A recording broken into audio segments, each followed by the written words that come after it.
Donnez-lui un moteur qui crache, parez-le d'une puissante clutch et munissez-le de Tire Buchan et notre rescapé de ce soir fait des merveilles. Qualifié d'un des meilleurs pilotes de Formule Atlantique pour son potentiel exceptionnel et sa grande combativité, il continue depuis 5 ans à soulever les bravis des amateurs et le désir des amatrices avides de puissance et de combinaisons moulées. Mesdames et messieurs, Alexandre Tagliani. Est-ce qu'on dit Tagliani ou Tagliani? Au Québec, on dit Tagliani. OK, mais évidemment... En Italie, on dit Tagliani. Tagliani. OK, parfait. Bienvenue à la fin du monde. Ça fait plaisir. Là, il y a le Grand Prix qui s'en vient. Il y a une grande course pour toi qui s'en vient à Montréal. Ça se déroule... Le 6 juin. Le 6 juin. Ça va être la 3e? La 5e course du calendrier.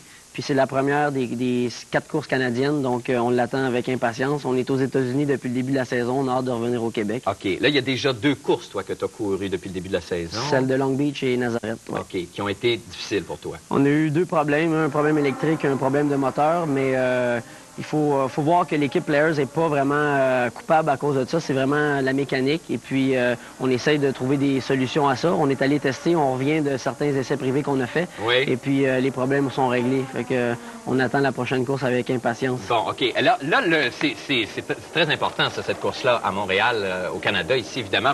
Ça a été le tremplin. Jacques Villeneuve est passé par là, évidemment. Toi, est-ce que ça te mène automatiquement... Toi, évidemment, ton rêve, c'est la Formule 1, j'imagine?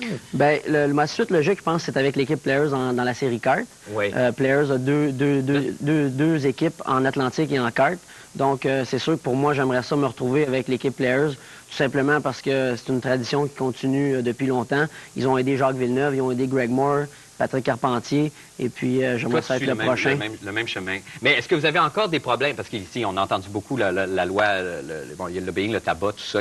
Est-ce que si jamais les compagnies de cigarettes ne pouvaient plus annoncer ici pour le Grand Prix, par exemple, pour la Formule 1, vous, qu'est-ce que vous feriez à ce moment-là? Ça deviendrait même très difficile pour un pilote canadien de trouver un autre commanditaire qu'une compagnie de tabac, tout simplement parce que il y a tellement de voitures qui sont commanditées par des compagnies de tabac que les séries ne seraient pas intéressées à venir courir ici. Donc, il n'y aurait plus de visibilité, puis il serait difficile de vendre ça à n'importe quel autre commanditaire. Et toi, à ce moment-là, ça couperait un peu ton rêve? Il faudrait peut-être s'expatrier ailleurs, et puis ça deviendrait très difficile de recommencer à zéro. Ben, en tout cas, on te souhaite bonne chance pour la course à Montréal et pour toutes celles qui s'en viennent. Et pour le championnat, éventuellement, puis on va peut-être te voir en Formule 1. Merci beaucoup. Merci beaucoup. Bye. Bye tout le monde, bonne fin de semaine.